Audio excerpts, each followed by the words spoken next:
The chairman of the Subcommittee on Financial Institutions and Monetary Policy is now recognized for 5 minutes. Thank you, Madam Chair. In the last several weeks, we've witnessed the horrors of this unprovoked, savage attack by Hamas terrorists of civilians. 1,400 Israeli civilians killed, over 32 Americans among them, decapitated babies, women, innocent women, elderly women burned alive, hostage taking incentivized by policy. My question is, how did this happen? How did we allow this to happen? And I will note, Mr. Noronha, your testimony that in the past year, Iran's oil sales have soared. The regime's financial support to Hamas has increased $350 million annually. And then I noted Mr. Brodsky's testimony that Iran has generated approximately $80 billion in revenue from oil sales since the Biden administration took office in 2021 and the maximum pressure campaign came off. So, Mr. Goldberg, in your testimony, you touch on the fact that over $20 billion in approved freed-up funds for Iran has helped finance this barbarism by Hamas. This includes $6.7 billion in available resources at IMF, $2.76 billion of funds being helped in escrow in Iraq to pay off debts, and $10 billion of Iraqi debts to Iran made available for non-sanctioned goods. We've heard a lot about the $6 billion hostage deal that actually incentivizes all of the hostage taking we see right now. But I want to touch on the utility of this stream of funding to the Iranian government, especially this $10 billion issue. So can you talk about detail what's going on there? Yeah, absolutely. Thank you, Congressman, for the question. And I would say in the $6 billion hostage deal, with everybody talking about how valuable it is that Qatar is running a hostage negotiation, the Qataris brokered that deal. Wake up, people. You're giving Hamas's sponsor the negotiator role so they can drag Israel out and delay the invasion. This is outrageous. Yes, pressure on Qatar would work. Let's try it. But to answer your question, Congressman, on the $10 billion, it's very concerning.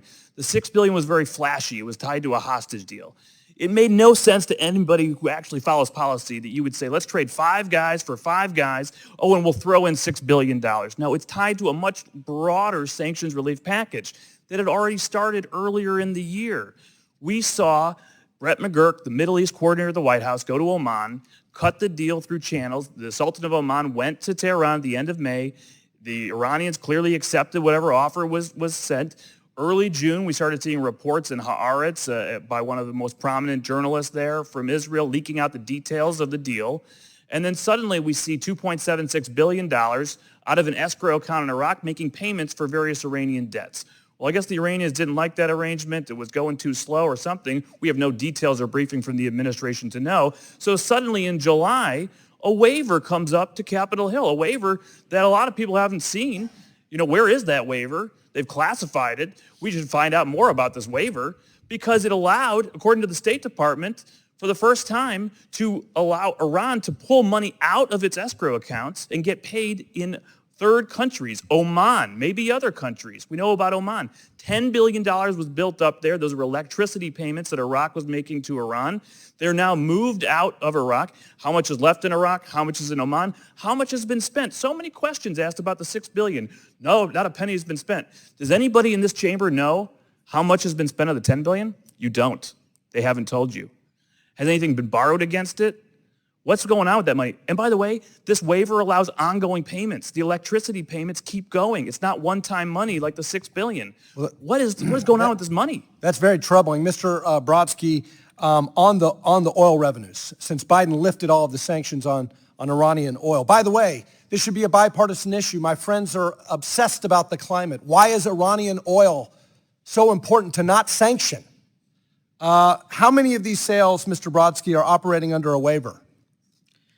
They're because most of it's from lax sanctions enforcement. That's what a lot of these sales are operating under. It's because of the informal understanding, the secret nuclear deal that the Biden administration has not explained before Congress. So how does Hamas carry out this brutal attack? How are they funded to do it? Well, I think we know the answer. The answer is that the Biden administration allowed this to happen by pursuing a policy of weakness, appeasement that allowed Iran to finance this invasion. I yield.